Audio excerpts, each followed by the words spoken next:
Assalamualaikum warahmatullahi wabarakatuh. Mari klik subscribe di channel ini dan aktifkan tanda loncengnya untuk mendapatkan update pemberitahuan di video berikutnya.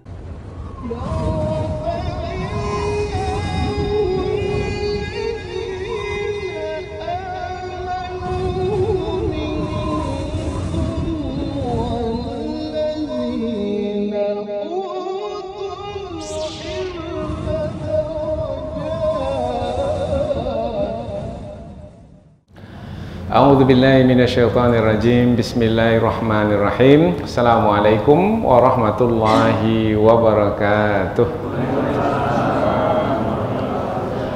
Alhamdulillahirabbil alamin wa bihi nasta'in ala umurid dunya waddin nasta'inuhu wa nastaghfiruh wa na'udzu billahi min shururi anfusina wa min sayyiati a'malina. فمن يهده الله فلا مضل له ومن يضلل فلا هادي له أشهد أن لا إله إلا الله وحده لا شريك له وأشهد أن محمدا عبده ورسوله لا نبي بعده أما بعد. Puji syukur kehadirat Allah Subhanahu wa taala yang masih melimpahkan rahmat dan nikmatnya.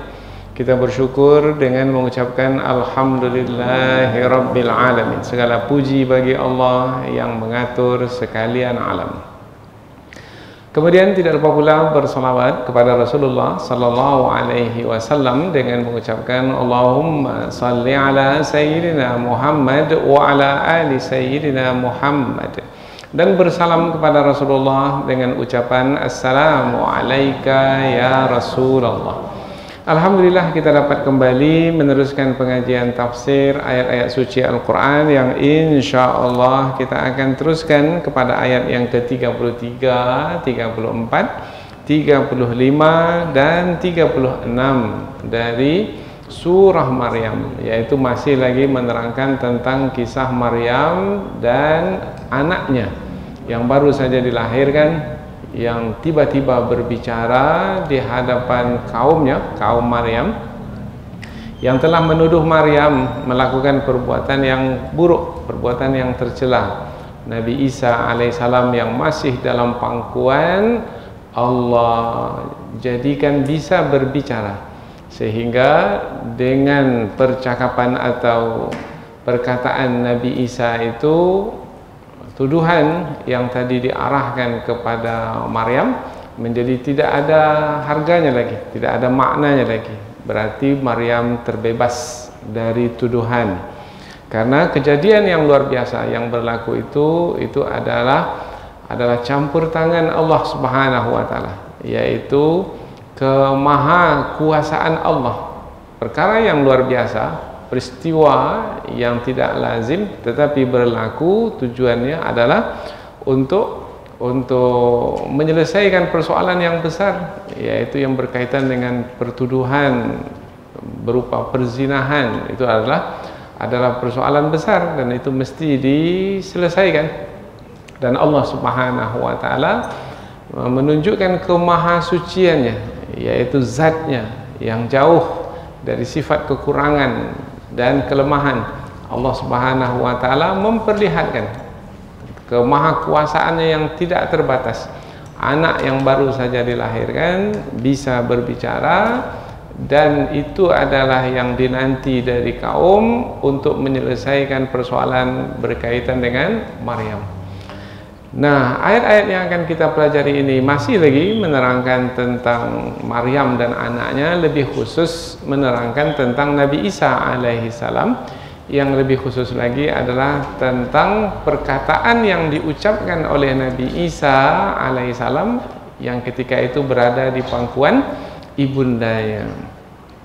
Nabi Isa alaihissalam telah diterangkan sebelum ini, telah menyampaikan beberapa perkataan, mulai dari menerangkan tentang dirinya sebagai hamba Allah, kemudian menjelaskan bahwasanya ia menerima kitab suci dari Allah, kemudian ia ditetapkan sebagai nabi, kemudian Nabi Isa juga memberitahu bahwasanya ia adalah seorang yang diberkahi di mana saja Nabi Isa berada.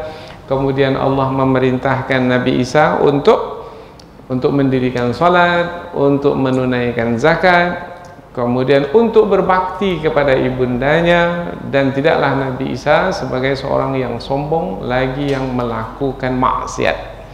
Nah, sampai di situ perkataan Nabi Isa tidak. Nah, ini yang akan kita sampaikan dalam pertemuan ini, yaitu sebagai sambungannya.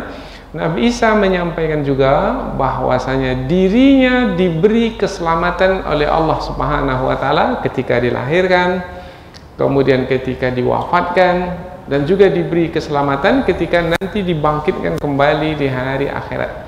Karena semua manusia yang mati, yang telah wafat, meninggal dunia, nanti di hari akhirat dihidupkan kembali untuk dihisab. Nah, itu adalah hari manusia akan menerima balasan nantinya. Nah, Allah Subhanahu wa taala memberikan keselamatan kepada Nabi Isa di 3 peristiwa penting dalam perjalanan hidup manusia, yaitu ketika kelahiran, ketika kematian, dan ketika kebangkitan. Ini perkataan Nabi Isa ketika berada dalam pangkuan ibundanya, bermakna Nabi Isa adalah seorang anak yang tinggi sekali kedudukannya. Maka apabila anak yang dilahirkan itu tinggi kedudukannya, maka ibu yang melahirkan anak itu adalah ibu yang tinggi kedudukannya, maka tidak sepatutnya ditujukan kepadanya tuduhan yang keji.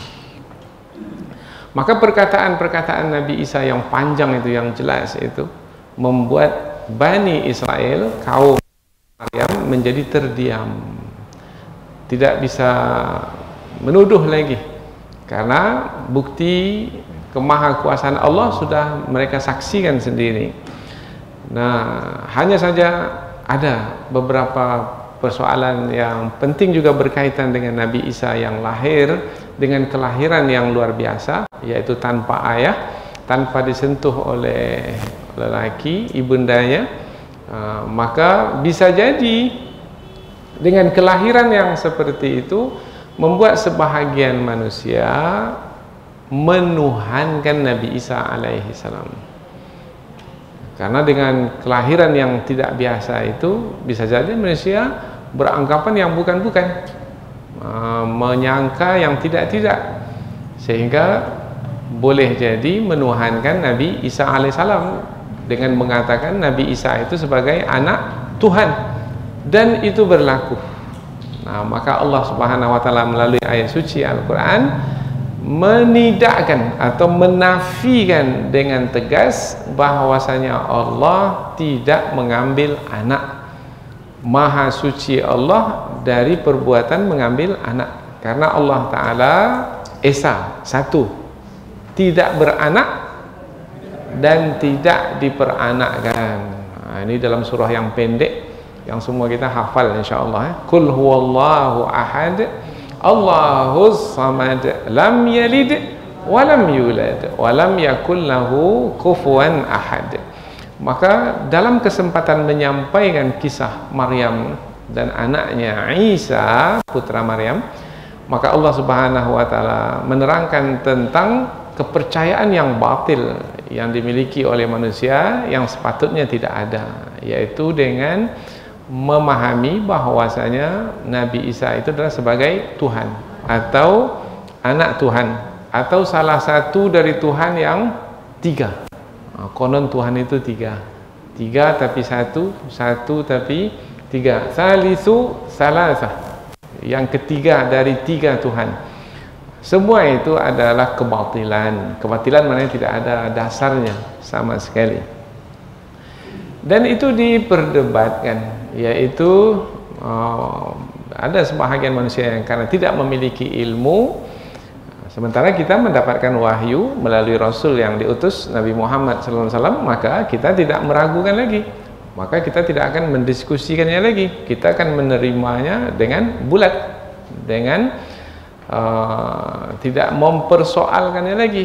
Apa sebab? Sebab tidak mungkin Tuhan itu lebih dari satu, dan tidak akan mungkin Tuhan itu beranak, karena tidak sesuai dengan sifat ketuhanan. Karena apabila Tuhan itu memiliki anak, maka Tuhan itu memiliki sifat lemah.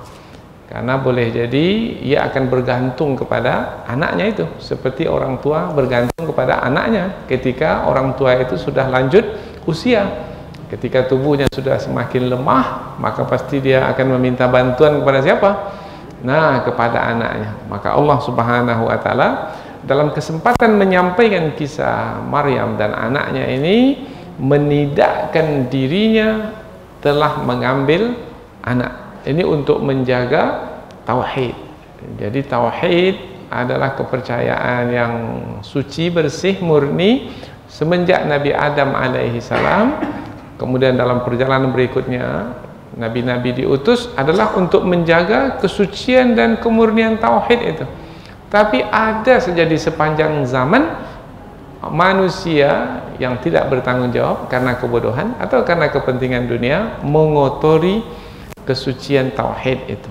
Maka Allah Subhanahu wa taala menyebutkan bahwasanya jangan karena keluar biasaan yang berlaku pada kelahiran Nabi Isa membuat Nabi Isa itu dipercayai sebagai Tuhan. Jangan sampai, karena apabila Allah memberlakukan sesuatu yang luar biasa, itu bukanlah sebab untuk mencemari kemahasucian Allah, karena sebenarnya adalah malah meninggikan lagi kedudukan Allah yang maha suci, yang Allah apabila berkehendak tidak ada halangan bagi Allah untuk menyampaikan kehendak itu menjadi kenyataan. Apabila Allah berkehendak sesuatu, Allah cukup mengatakan kun fayakun. Ini disebutkan di dalam ayat yang akan kita pelajari ini. Kemudian Nabi Isa alaihi salam juga menyampaikan ketika ia masih dalam pangkuan ibundanya itu kesempatan untuk berdakwah kepada kaum padahal masih kecil. Nah, dikatakan dalam riwayat sebelum ini berapa umur Nabi Isa ketika itu? Baru 1 hari, pada hari itu dia dilahirkan. Tapi ada juga yang mengatakan pada hari yang ke-40. Nah, meskipun pada hari yang ke-40 berarti masih kecil lagi, Nabi Isa mengatakan sesungguhnya Tuhanku dan Tuhanmu wahai Bani Israel adalah Allah Subhanahu wa ta'ala. Maka beribadahlah kepada Allah, murnikanlah ibadah kepada Allah, jangan sekutukan Allah dengan apapun. Ini adalah jalan yang lurus. Padahal masih kecil, masih dalam pangkuan ibundanya sudah berdakwah. Kita ingat tidak, kapan kita mulai berdakwah, menyeru orang lain pada kebenaran? Umur berapa? Nah, kemudian Nabi Isa alaihissalam dalam kisah yang kita pelajari ini, dari ayat yang kita dapati di surah Maryam ini, tidak berbicara lagi selepas itu. Jadi tidak berbicara lagi seperti anak kecil biasa, dan baru berbicara lagi setelah usia berbicara. Kapan biasanya anak itu usia berbicara? 2 tahun lebih. Nah, berarti setelah umur 2 tahun lebih itu barulah Nabi Isa berbicara lagi. Jadi berbicaranya Nabi Isa itu adalah khusus untuk menjawab tuduhan kaum.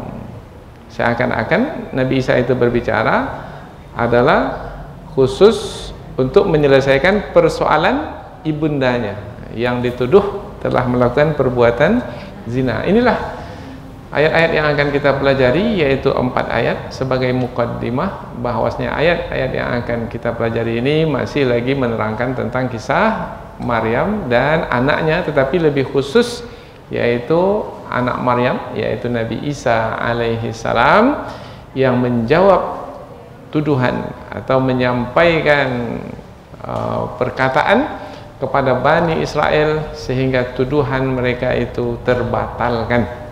Jadi tidak ada lagi yang punya alasan atau punya peluang untuk menuduh Maryam. Hilang sudah, peluang sudah tidak ada lagi, karena Allah telah memperlihatkan tanda kekuasaannya. Sebagaimana biasa, kita akan membaca dan menerjemahkan ayat-ayat yang akan kita tafsirkan terlebih dahulu, dengan harapan kita akan mendapatkan pahala mudah-mudahan dari setiap huruf yang kita baca. Kemudian akan semakin dekat dengan kandungan ayat melalui terjemahannya.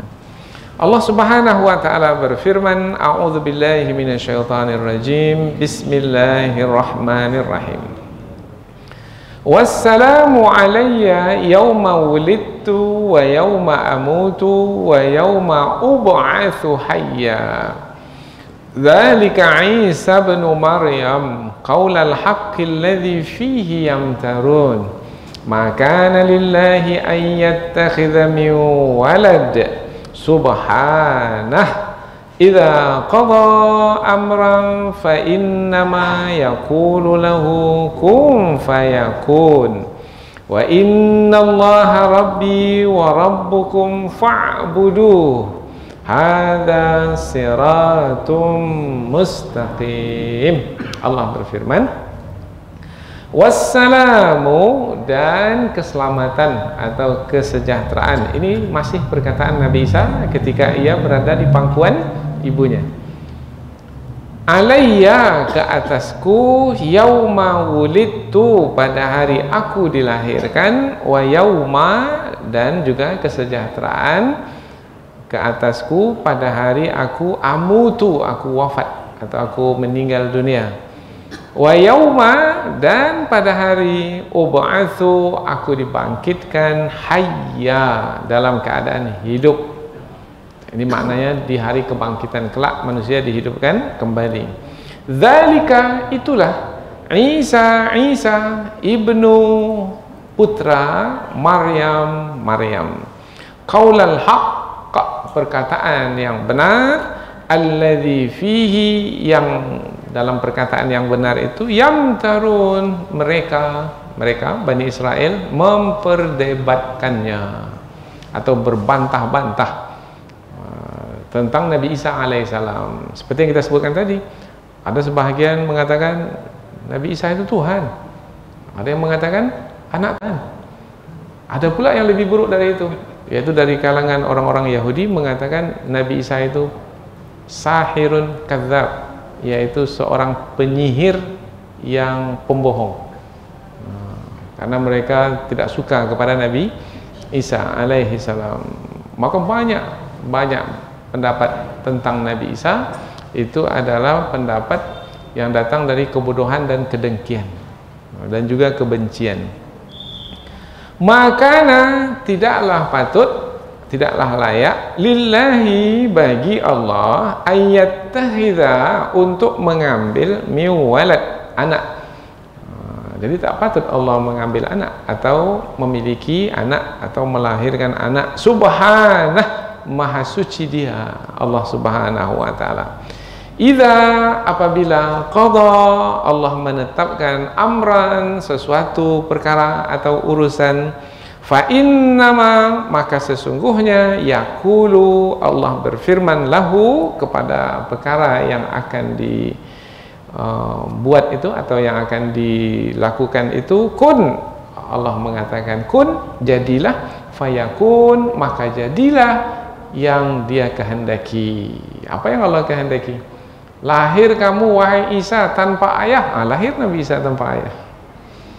Susah bagi Allah untuk memberlakukan enggak, karena Allah maha berkuasa atas segala sesuatu. Wa inna, dan sesungguhnya Allah, ini masih perkataan Nabi Isa, Rabbi, Tuhanku, wa rabbukum, dan Tuhanmu wahai kaumku, fa'buduh, maka beribadahlah kepadanya. Hadza, ini yang kusampaikan ini, sirat, jalan mustaqim, yang lurus. Ini jalan yang lurus, ini jalan yang benar, ini jalan yang menyampaikan kepada redha Allah Subhanahu wa taala. Baik, kita baca dari awal ayat sekaligus 4 ayat ini, kemudian kita akan pindah ke tafsir insyaallah. Dan kesejahteraan atasku pada hari aku dilahirkan, dan pada hari aku diwafatkan, dan pada hari aku dibangkitkan dalam keadaan hidup. Itulah Isa putra Maryam, perkataan yang benar yang mereka itu berbantah-bantah atau bergaduh atau meragukan kebenaran yang ada di dalamnya. Tidaklah layak bagi Allah untuk mengambil anak, maha suci Dia, Allah Subhanahu wa taala. Apabila Allah menghendaki sesuatu, maka sesungguhnya Allah berkata baginya, jadilah, maka jadilah ia. Dan sesungguhnya Allah Tuhanku dan Tuhanmu, maka sembahlah Ia, beribadahlah kepadanya. Ini adalah jalan yang lurus. Jadi 4 ayat yang kita pelajari ini adalah masih lagi sambungan atau lanjutan dari kisah sebelum ini, yaitu sambungan dari perkataan Nabi Isa alaihissalam yang masih kecil, yang berada dalam pangkuan ibunya untuk membebaskan ibunya dari tuduhan, karena Bani Israel ketika melihat Maryam menggendong anaknya, baru saja melahirkan anaknya, maka mereka menuduh Maryam telah melakukan perbuatan zina, karena Maryam tidak memiliki suami. Maryam adalah seorang gadis yang dari kecilnya tumbuh besar di dalam masjid di Baitul Maqdis, tiba-tiba membawa anak, melahirkan anak, maka mereka menuduh Maryam telah melakukan perbuatan yang keji, tercela. Nah, Maryam pula tidak menjawab. Apa sebab? Sebab Maryam telah bernazar bahwasanya ia berpuasa, tidak berkata-kata dengan siapapun manusia. Kemudian karena tuduhan mesti dijawab, maka Maryam menunjuk anaknya untuk menjawab. Maka kaum, yaitu Bani Israel ketika itu mengatakan, bagaimana kami akan berbicara dengan anak yang masih kecil? Yaitu kami berbicara dengannya, kami bisa berbicara, tapi dia paham atau tidak? Kemudian kalau dia tak paham, bagaimana dia akan menjawab apa yang kami inginkan? Namun Allah ketika itu memperlihatkan tanda kekuasaannya, yaitu anak yang baru saja dilahirkan tiba-tiba berbicara. Dan pembicaraannya inilah yang kita bahas, yaitu sebelum ini sudah diterangkan, dan ini adalah sambungannya, yaitu Nabi Isa mengatakan tentang dirinya dalam perjalanan hidupnya. Yang akan kita pelajari adalah keselamatan dari Allah Subhanahu wa taala, mulai dari dilahirkan diberi keselamatan sampai ketika diwafatkan, ini masa di dunia, dan hinggalah nanti dibangkitkan kembali di hari akhirat. Jadi keselamatan itu bersama dengan Nabi Isa alaihissalam. Allah memberikan keselamatan kepada Nabi Isa di sepanjang hayatnya, mulai dari kelahirannya sampai dibangkitkan kembali di hari akhirat. Maka dengan penyampaian itu tinggilah kedudukan Nabi Isa alaihissalam, dan itulah yang meninggikan kedudukan ibundanya. Maka apabila kedudukan seorang itu tinggi sekali di sisi Allah Subhanahu wa taala, maka tidak layak atau tidak patut untuk menuduh ibunda Nabi Isa itu telah melakukan perbuatan yang keji, yang tercela. Kemudian dalam kesempatan cerita yang disampaikan ini, Allah Subhanahu wa taala juga menyampaikan pesan bahwasanya kelahiran Nabi Isa yang luar biasa itu janganlah menjadi sebab untuk menuhankan Nabi Isa alaihi salam. Apa sebab? Sebab sebenarnya tidak ada yang luar biasa kalau yang melakukannya Allah Subhanahu wa taala. Baru perkataan luar biasa itu ada kalau kita yang melakukannya. Nah, kalau kita manusia tak biasa, kita kemudian bisa berlaku sesuatu yang tak biasa kita lakukan, maka kita akan sebut luar biasa. Nah, kita biasanya berjalan kaki, kemudian tiba-tiba ada di antara kita yang terbang, maka kita akan mengatakan orang yang terbang itu bagaimana? Luar biasa, dia bisa terbang. Apa sebab? Nah, sebab kita melakukan sesuatu yang tidak biasa. Tetapi bagi Allah Ta'ala, apa yang luar biasa? Tak ada yang luar biasa.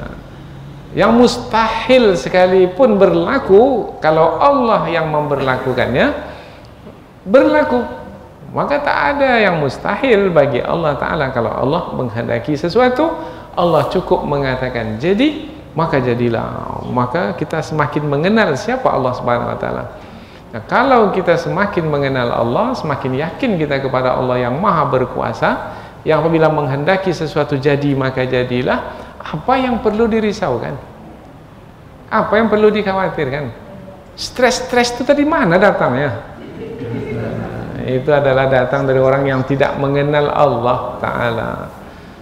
Kalau Allah menghendaki wabah ini hilang dalam waktu yang singkat, bisa hilang? Bisa. Mengapa tidak? Susahkah bagi Allah? Tidak. Bagimu wahai manusia, ya susah. Nah, vaksinlah terus.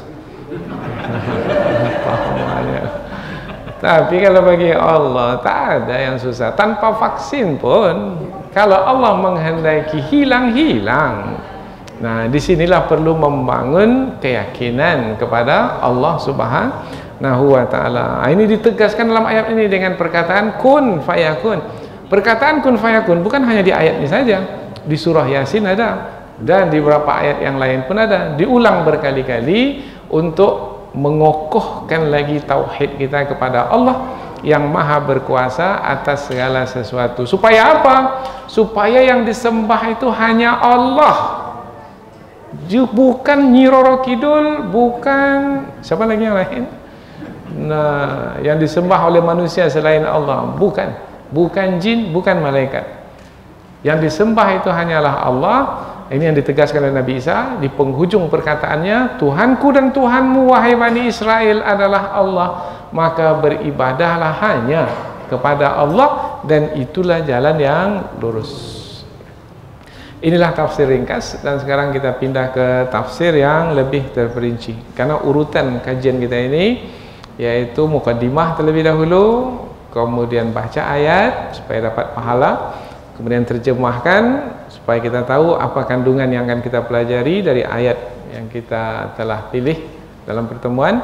Kemudian setelah itu ada tafsir ringkas supaya dalam kajian nanti kita tidak pergi kemana-mana, jadi fokus kepada ayat yang kita pilih saja. Jadi pembahasan kita ini berkaitan dengan Nabi Isa alaihissalam. Kelahiran Nabi Isa itu adalah bukti kemahasucian Allah. Dari mana kita ambil kata maha suci? Dari kata subhanah, maha suci Allah. Kelahiran Nabi Isa yang luar biasa itu adalah sebagai bukti kemahasucian Allah. Maka apabila kita mendengar kisah tentang Nabi Isa yang luar biasa, maka banyak-banyaklah bertasbih mensucikan Allah. Subhanallah. Nabi Isa lahir dari seorang ibu, tetapi Nabi Isa tidak memiliki anak. Subhanallah. Nabi Isa berbicara ketika masih dalam pangkuan ibunya. Subhanallah. Nah, ini perkataan subhanallah ini yang perlu kita bahas dengan lebih panjang nantinya untuk menjadikannya sebagai pelajaran, pedoman dalam hidup kita, karena kita memang diperintahkan untuk banyak bertasbih mensucikan Allah.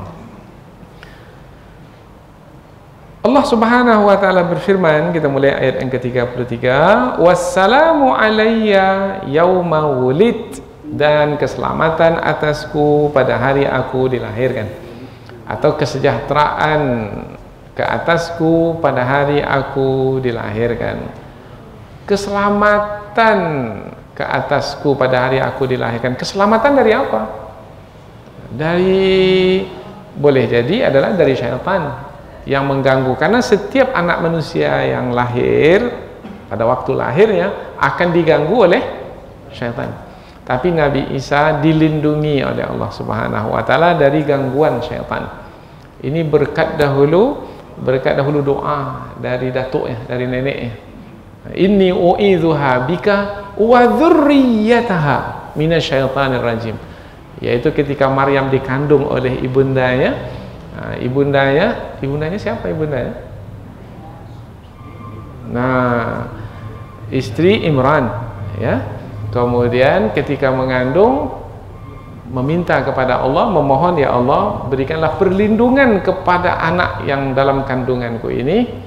Nah, rupanya anak dalam kandungan itu adalah Maryam, perempuan, karena sebenarnya ibundanya ingin anak itu laki-laki untuk diletakkan di Baitul Maqdis sebagai yang berkhidmat di Baitul Maqdis.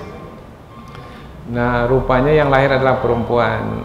Diberilah nama Maryam. Ya Allah, berilah perlindungan kepada anakku ini Maryam, dan berikanlah perlindungan kepada keturunannya keturunan Maryam. Siapa keturunan Maryam? Nabi Isa alaihi salam. Jadi Nabi Isa itu dilindungi oleh Allah berkat doa dari neneknya dahulu, atuknya dahulu. Maka mudah-mudahan kita juga dilindungi oleh Allah dari gangguan syaitan, kemudian ahli keluarga kita, anak-anak kita, dan juga cucu-cucu dan keturunan kita yang berikutnya. Karena syaitan mulai dari saat pertama manusia lahir ke dunia, itu syaitan sudah memulai gangguannya. Maka kita mudah-mudahan dihindari dari gangguan syaitan. Allahumma inni a'udzubika min hamazati syayatin wa a'udzubika rabbi ayyahdurun. A'udzubika rabbi ayyahdurun menerangkan bahwasanya syaitan itu datang kepada kita manusia untuk mengganggu kita dan istri kita, anak kita, cucu kita, semua kita didatangi oleh syaitan untuk diganggu. Karena syaitan memang sudah bersumpah untuk mengganggu manusia. Tsumma la'atiyannahum min baini aydihim wa min khalfihim wa an aymanihim wa an syama'ilihim wa la tajidu aktsarahum syakirin. Itu sumpah syaitan di hadapan Allah Ta'ala. Aku akan datangi manusia itu dari sebelah depannya, satu arah itu saja disebut. Tidak, dari sebelah belakangnya kalau tak mampu dari depan, dari sebelah kanannya dan dari sebelah kirinya, dan engkau ya Allah tidak akan menjumpai dari manusia itu yang bersyukur kepadamu. Jadi kita diganggu oleh syaitan untuk kufur, karena lawan syukur kufur, untuk melupakan Allah Subhanahu wa Ta'ala. Tetapi tidak akan berhasil apabila Allah memberikan perlindungan kepada kita. Dan keselamatan atasku pada hari aku dilahirkan juga maknanya adalah keselamatan itu dari gangguan, kalau tadi dari gangguan setan, juga dari gangguan manusia. Boleh jadi kalaulah tidaklah Nabi Isa itu berbicara di waktu kecil sehingga ibundanya terbebas dari tuduhan, kalau tidaklah berbicara, boleh jadi ada di antara Bani Israel itu yang marah benci kepada Maryam, akan melempar Maryam dan melempar anaknya. Tetapi itu tidak berlaku karena Allah memberikan keselamatan kepada Nabi Isa alaihi salam. Wa yauma amut, dan diberikan juga keselamatan kepadaku ketika aku meninggal dunia, aku mati. Meninggal dunia. Kata amut, mata, yamutu, yaitu terlepasnya ruh dari badan. Apakah Nabi Isa sudah mati sekarang ini? Sudah meninggal dunia? Belum. Nabi Isa masih hidup. Belum lagi nyawa Nabi Isa itu tercabut dari badan. Hanya saja Nabi Isa sekarang ini diangkat ke langit oleh Allah Subhanahu wa Ta'ala. Tapi ada tidak keinginan dari sebahagian Bani Israel dahulu untuk menyalib Nabi Isa? Menyalib maknanya membunuh Nabi Isa di tiang gantungan? Ada. Tetapi Allah selamatkan Nabi Isa dari pembunuhan tersebut. Ini yang dimaksudkan dengan wa yauma amut, pada hari aku dilahirkan, pada hari aku diwafatkan, dimatikan. Jadi tidak difahami dalam Islam Nabi Isa itu telah meninggal dunia. Tetapi ada sebahagian manusia yang mempercayai Nabi Isa itu telah mati di tiang gantungan, disalib. Kita meyakini bahwasanya Nabi Isa itu selamat. Lalu siapa yang disalib itu? Bal syubbiha lahum, ada seorang lelaki yang diserupakan dengan Nabi Isa alaihissalam.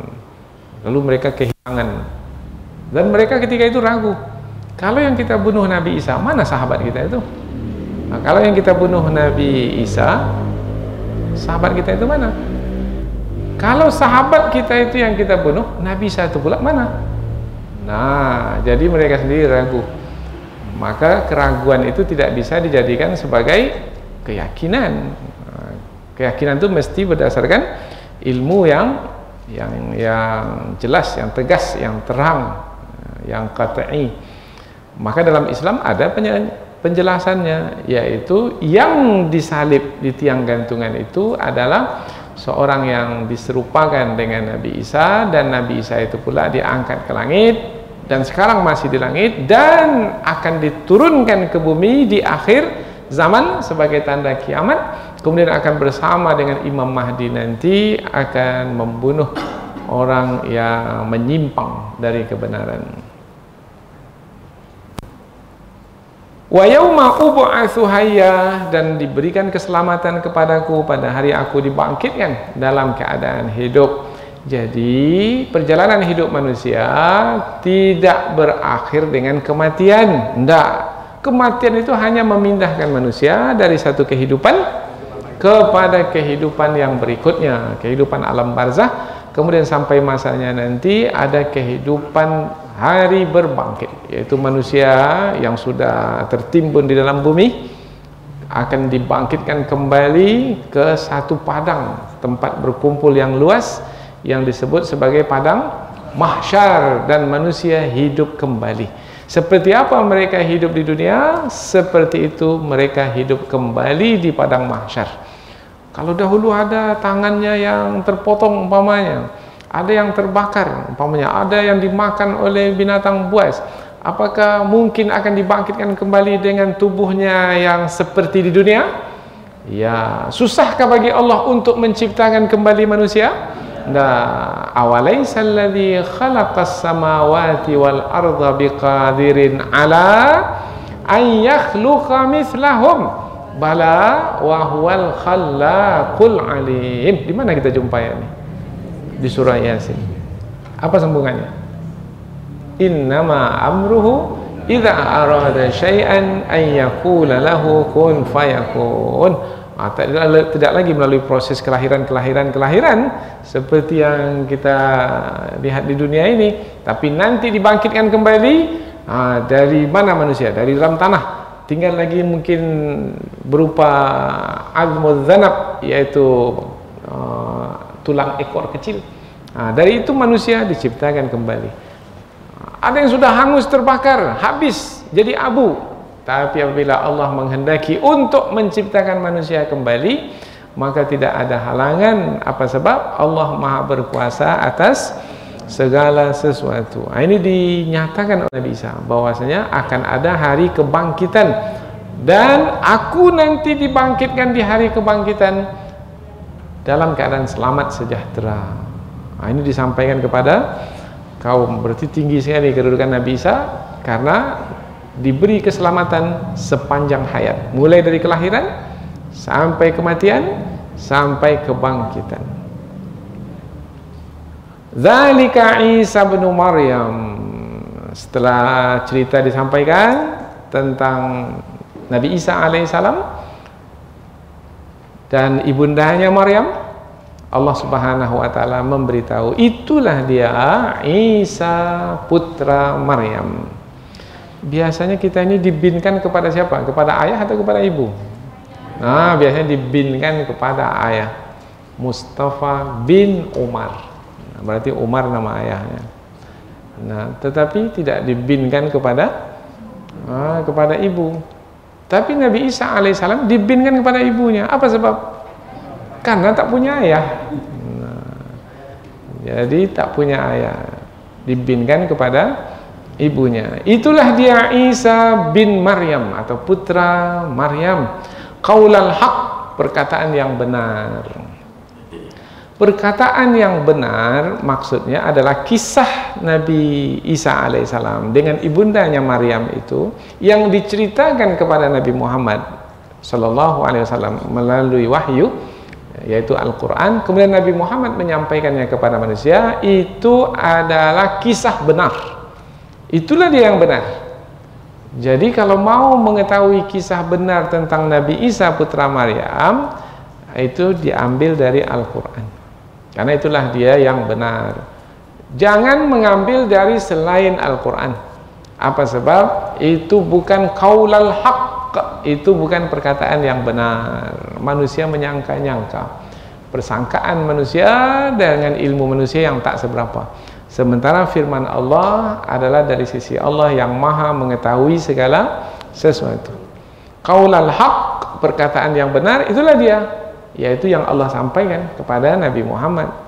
Alladzi fihi yamtarun, tetapi manusia bergaduh, berdebat. berbantah-bantah tentang Nabi Isa alaihissalam. Seperti yang kita terangkan tadi. Mengapa sampai berbantah? Karena tidak mengetahui kebenaran. Biasanya orang yang berbantah di tengah masyarakat itu karena dia tak tahu kebenaran. Kalau tahulah dia kebenaran, tak akan mungkin berbantah. Siapa orang yang berbantah? Kapan seseorang itu berbantah dengan yang lainnya? Kalau ada dua orang yang berbantah-bantahan, kapan mereka ini berbantah? Kalau yang satu mengatakan saya benar, yang satu lagi mengatakan saya benar. Nah, kalau masing-masing mengatakan dia benar, berbantah. Nah, padahal dua-duanya salah, atau salah satunya salah. Kalau masing-masing mengaku kesalahan, berbantah atau enggak? Enggak, dia berbantah. Saya salah, kata yang satu, saya salah, ada selesai. Tak ada bantahan. Jadi kapan berbantah-bantahan itu berlaku? Kalau yang satu mengatakan benar, yang satu lagi mengatakan benar, padahal salah satu atau keduanya adalah salah. Lalu bagaimana cara menyelesaikan perbantahan itu? Tak ada jalan lain kecuali mengembalikan kepada yang maha benar. Jadi, apakah Nabi Isa itu Tuhan? Apakah Nabi Isa itu anak Tuhan? Apakah Nabi Isa itu apalagi yang lain? Tuduhan-tuduhan manusia yang tidak. Maka kita katakan semua itu adalah salah, tidak benar. Yang benar adalah seperti yang Allah terangkan, yaitu melalui firman-Nya kepada Nabi Muhammad SAW yang terdapat dalam kitab suci Al-Quran, yang dijaga dan dipelihara oleh Allah hingga ke hari ini. Kemudian Allah Subhanahu wa Ta'ala menerangkan tentang dirinya yang maha suci. Jangan sampai kelahiran Nabi Isa yang luar biasa itu mencemari kesucian Allah Subhanahu wa Ta'ala.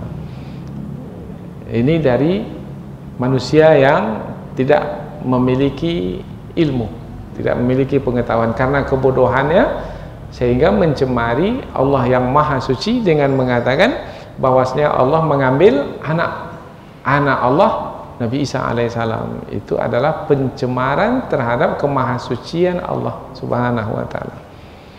Maka lillah, maka di sini Allah menidakkan atau menafikan.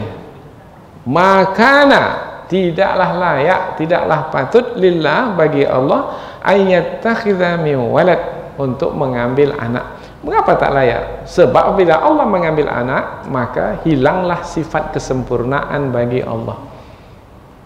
Sementara Allah maha terpuji, memiliki sifat sempurna, dan sifat kesempurnaan itu adalah zat Allah itu esa. Kalau Allah beranak, maka tidak esa lagi, karena pastilah anak itu sama zatnya itu dengan yang memperanakkannya.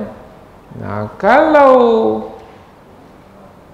Nabi Isa itu, kalau Allah itu Tuhan, kemudian beranak, maka anak Tuhan itu adalah Tuhan. Sudah berapa Tuhan jadinya? Dua.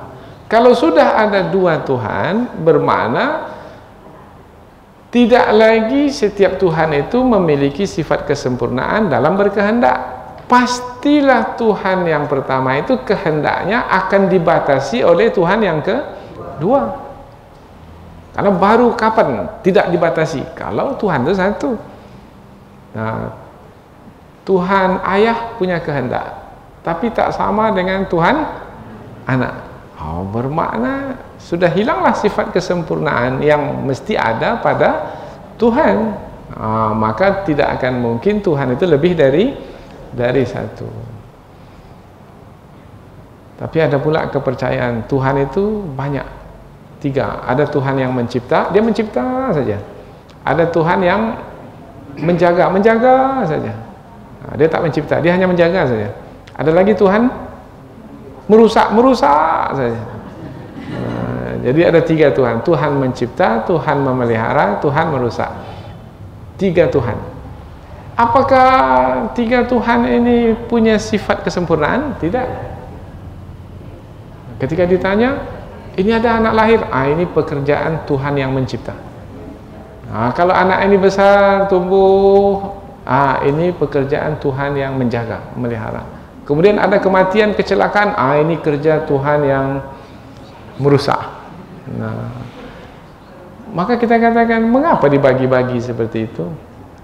Itu menghilangkan sifat kesempurnaan bagi Allah, bagi Tuhan. Apa sebab? Sebab Tuhan yang mencipta tak punya kuasa untuk menjaga. Nah, kalau tak punya kuasa, kecuali hanya mencipta, hilang sifat kesempurnaan. Yang tidak punya sifat kesempurnaan berarti bukan Tuhan. Maka dari mana datangnya itu konsep Tuhan lebih dari satu itu? Dari akal manusia yang tidak punya pengetahuan tentang Tuhan. Nah, lalu bagaimana caranya supaya punya pengetahuan tentang Tuhan? Mestilah berdasarkan wahyu. Itulah sebabnya Allah Subhanahu wa taala mengutus Rasul untuk menyampaikan ilmu pengetahuan kepada manusia dengan wahyu, melalui perantaraan wahyu tentang Tuhan. Maka dari awal Al-Quran itu turun, ayat apa yang pertama kali turun kepada Rasulullah? Itu adalah tentang ketuhanan. Iqra, bacalah, bismi rabbikal ladzi khalaq. Bacalah wahai Muhammad dengan menyebut nama Tuhanmu yang menciptakan. Tuhanmu itu, wahai Muhammad, yang menciptakan. Bukan seperti Tuhan kafir Quraisy itu. Tuhan kafir Quraisy itu apa? Berhala yang disembah. Apakah berhala itu mencipta? Tidak. Maka dari awal lagi ayat itu turun menerangkan tentang siapa Tuhan yang sebenarnya. Maka kalau tak tahulah siapa Tuhan pada hari ini, Masya Allah, itu rugi besar. Dan setiap nabi yang diutus, yang pertama kali disampaikan kepada kaum adalah tentang Tuhan, tentang Allah Subhanahu wa taala. Ani'budullah, beribadahlah kepada Allah, malakum min ilahin ghairuh. Tidak ada Tuhan yang patut disembah dengan kebenaran kecuali Dia, Allah. Itulah konsep la ilaha illallah. Mudah-mudahan kita hidup dengan kalimah la ilaha illallah, dan mudah-mudahan diwafatkan dengan kalimah la ilaha illallah. Susahkah bagi Allah untuk menciptakan sesuatu yang mustahil, umpamanya yang luar biasa? Tidak. Susahkah bagi Allah untuk membuat Maryam itu mengandung dan melahirkan anak meskipun tanpa disentuh oleh siapapun? Ya, tak ada susahnya bagi Allah. Apa susahnya? Karena Allah Maha Suci. Apa makna Maha Suci? Maha suci, tanzihullah minan naqais, menjauhkan Allah dari sifat kekurangan. Siapa yang pernah bertasbih dahulu dalam perut ikan? Nabi Yunus alaihissalam. Mengapa Nabi Yunus memilih untuk bertasbih? La ilaha illa anta subhanak inni kuntu minadh dhalimin. Tidak ada Tuhan yang patut disembah dengan kebenaran kecuali Engkau ya Allah, dan Maha Suci Engkau ya Allah. Mengapa Nabi Yunus memilih untuk bertasbih? Nabi Yunus menjauhkan Allah dari sifat kurang, karena itulah yang sesuai pada masa itu. Karena Nabi Yunus dalam perut ikan, kalau ikut hukum biasa, kalau manusia diterkam oleh ikan, bagaimana nasibnya? Mau coba? Pasti akan mati, akan jadi makanan ikan itu. Tak akan mungkin lagi bisa kembali ke darat. Tapi Nabi Yunus alaihissalam ketika dimakan oleh ikan, meyakini Allah jauh dari sifat kurang. Apabila Allah menghendakiku untuk kembali ke darat, meskipun aku sekarang dalam perut ikan, hukum kebiasaan, kalau ikut hukum kebiasaan aku akan berakhir di sini. Tetapi apabila Allah yang jauh dari sifat kurang itu berkehendak untuk mengembalikan aku ke darat, aku akan dapat kembali ke darat, sebab Allah itu jauh dari sifat kurang. Tak ada halangan bagi Allah, tidak susah bagi Allah. Maka subhanak, maha suci Engkau ya Allah. Maka bergeraklah ikan itu ke tepi, kemudian memuntahkan kembali Nabi Yunus ke darat. Falaula annahu kana minal musabbihin, kalau tidaklah Nabi Yunus itu termasuk ke dalam golongan orang yang bertasbih, yang menjauhkan Allah dari sifat kurang, kalau tidaklah Nabi Yunus menjauhkan Allah dari sifat kurang, la labitha fi batnihi ila yaumi yub'atsun, dia akan tetap dalam perut ikan itu sampai hari berbangkit. Begitu hebatnya tasbih. Ada bertasbih? Ada tasbih di tangan tapi mulut tak bergerak. Tasbihnya bergerak, tapi mulutnya bergerak, tapi hatinya lalai. Sementara yang menentukan itu adalah hati. Tasbih bergerak, mulut juga bergerak, hati meyakini Allah Subhanahu wa taala yang maha suci, yang apabila Allah berkehendak apa saja tidak susah bagi Allah untuk melakukannya, karena Allah tidak memiliki sifat kekurangan. Itu makna maha suci Allah atau tasbih. Maka Allah menegaskan lagi dengan perkataan, idza qadha amran fa innama yaqulu lahu kun fayakun. Apabila Allah menghendaki sesuatu, apapun sesuatu itu, lahir tanpa ayah. Susahkah bagi Allah untuk melahirkan Nabi Isa tanpa ayah? Nabi Adam lebih susah sebenarnya, karena tanpa ayah, tanpa ibu. Inna mathala Isa indallahi kamathali Adam khalaqahu min turab. Sesungguhnya permisalan Nabi Isa itu seperti Nabi Adam alaihissalam, diciptakan dari tanah. Kemudian apabila sudah tercipta dari tanah, Allah menghendaki jadi. Nah, maka jangan sampai melihat bahwasanya kelahiran Nabi Isa itu luar biasa, kemudian malah memahami yang batil, yang sesat, yaitu dengan mengatakan Nabi Isa itu sebagai anak Tuhan. Kemudian ada juga yang mengatakan, enggak, Nabi Isa itu bukan dengan kekuasaan Allah lahirnya itu, tetapi memang ia itu adalah, na'udzubillah, ada yang menuduh Maryam itu telah berzina dengan seorang lelaki. Siapa lelaki yang mereka sebut itu? Yang bernama Yusuf An-Najjar. Nah, ini ada berlaku. Nah, karena orang yang seperti ini dia tidak percaya kepada kemahakuasaan Allah, yang apabila Allah berkehendak kun fayakun. Tapi dia paksakan juga dengan hukum sebab akibat. Nah, akhirnya terpaksa mereka untuk menuduh Maryam alaihi salam, ibunda Nabi Isa alaihi salam. Ada terjadi seperti itu, ada. Na'udzubillah. Wa innallaha rabbi wa rabbukum fa'buduh. Ini masih perkataan Nabi Isa kepada kaum yang menuduh ibundanya, dan Nabi Isa mengatakan ini perkataan yang paling penting sekali dalam dakwah, yaitu tentang Tuhan, tentang Allah Subhanahu wa taala, dan sesungguhnya Allah adalah Tuhanku dan Tuhanmu. Nabi Isa menyatakan Allah adalah Tuhannya, bermakna Nabi Isa sendiri adalah siapa? Hambanya. Nabi Isa tidak mengatakan Allah adalah Tuhan dan saya adalah juga Tuhan, maka Tuhankanlah Allah dan Tuhankan juga lah saya, dan Tuhankan juga lah ibu saya. Karena ada juga yang berkeinginan menuhankan Maryam. Apa sebab? Ketika mereka menetapkan Nabi Isa yang dilahirkan itu adalah Tuhan, Nabi Isa ini dilahirkan dari siapa? Dari Maryam. Apabila Nabi Isa itu Tuhan dan Maryam itu siapa? Manusia. Masa manusia melahirkan Tuhan? Mestilah yang melahirkan Tuhan itu Tuhan. Kalau tidak, masa yang rendah melahirkan yang tinggi kedudukannya? Maka mereka coba mengumpulkan tanda tangan sekarang ini untuk menuhankan Maryam. Dan ini supaya tidak ada diskriminasi. Jadi ada Tuhan laki-laki, ada Tuhan perempuan.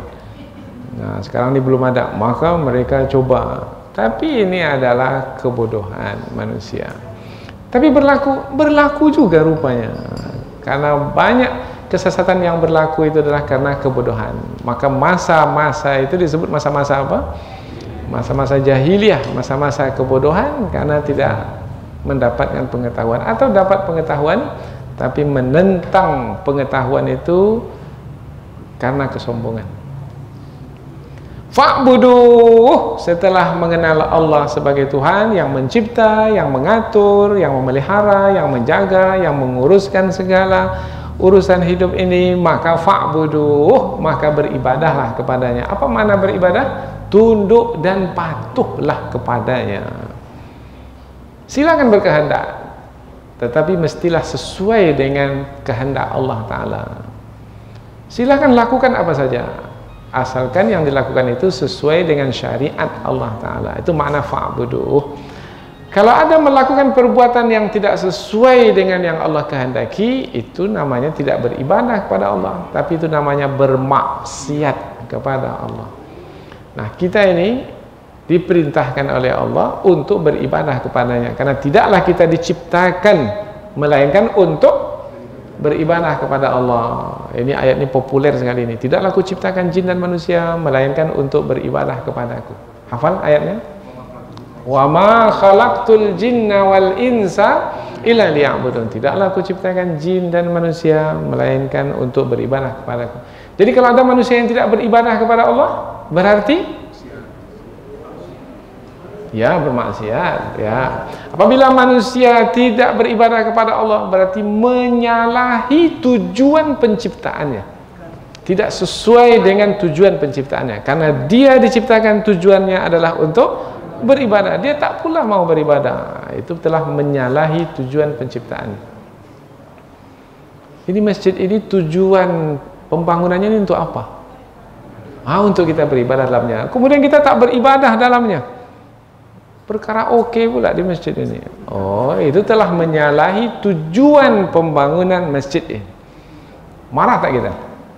Marah. Begitu juga Allah akan marah apabila manusia itu tidak sesuai dengan tujuan penciptaannya. Hadza siratum mustaqim. Ini dia jalan yang lurus. Jalan disebut jalan, yaitu yang ditempuh untuk sampai ke tujuan. Jalan kemana? Ke Padang. Nah, jalan itu ditempuh untuk sampai ke Padang tujuan. Mungkinkah kita sampai ke tujuan, ke Padang, tapi kita tak menempuh jalan? Tak mungkin. Jadi ketika disebut mentauhidkan Allah itu adalah jalan yang lurus, tempuh, hiduplah di atas tauhid itu, tempuh. Tapi untuk mentauhidkan Allah itu berat, ujiannya berat. Ada tak yang diuji oleh Allah? Umpamanya hilang apa yang berharga, hilang kendaraannya yang baru saja dibeli, baru beli kendaraan hilang. Itulah satu-satunya kendaraan yang punya hilang pula. Kemudian mau macam mana penyelesaiannya? Mau lapor ke polisi, kata polisi, wah ini susah ini untuk mendapatkannya ini, dan tak tahu kami di mana berada, dan ini jauh sekali dan sudah lama, karena tak tahulah bergerak kemana sekarang ini. Kemudian ada orang yang membisikkan, ada dekat sana itu orang yang bisa mengetahui di mana kendaraan yang hilang itu berada. Kasih aja uang berapa, nanti dapat kembali kendaraan itu. Pergi atau enggak? Itu ujian. Sebelum ini kawan saya hilang kendaraannya, pergi dia ke dukun tuh, dapat balik. Tak berapa lama setelah itu dapat balik. Bagaimana? Pergi ke dukun itu? Pergi ke dukun berarti telah menyalahi, mencemari nilai tauhid kepada Allah Subhanahu wa taala. Barang siapa yang datang ke dukun, dia bertanya sesuatu kepada dukun, dia benarkan apa yang dikatakan dukun, maka dia telah kafir terhadap kebenaran yang diturunkan kepada Nabi Muhammad sallallahu alaihi wasallam. Man ataka hinan fasa'alahu an syai'in fasaddaqahu bima yaqulu faqad kafara ala ma nazala ala Muhammadin sallallahu alaihi wasallam. Ujian berat ya. Ujian kehilangan. Ujian apa lagi? Ujian penyakit. Umpamanya sudah pergi kemana-mana tak sembuh-sembuh, sudah makan bermacam-macam obat tak sembuh-sembuh. Datang orang membisikkan, ada di sana tuh dia jampi-jampi aja, copak-copak bobok. Itu ada bahasanya. Hanya bicara entah apa yang tak mengerti kita, dan tiba-tiba sembuh. Macam mana? Pergi ke situ? Kita mau sembuh juga, bayarannya pun tak mahal. Nah, itu adalah ujian keimanan. Apabila kita tidak menjaga tauhid kita, gagallah kita dalam ujian keimanan itu. Maka mudah-mudahan insya-Allah dengan kisah yang kita pelajari, kisah Maryam dan anaknya yaitu Nabi Isa alaihissalam ini mengokohkan lagi nilai tauhid yang kita miliki. Subhanakallahumma wa bihamdika asyhadu an la ilaha illa anta wa astaghfiruka wa atubu ilaik. Wassalamualaikum warahmatullahi wabarakatuh.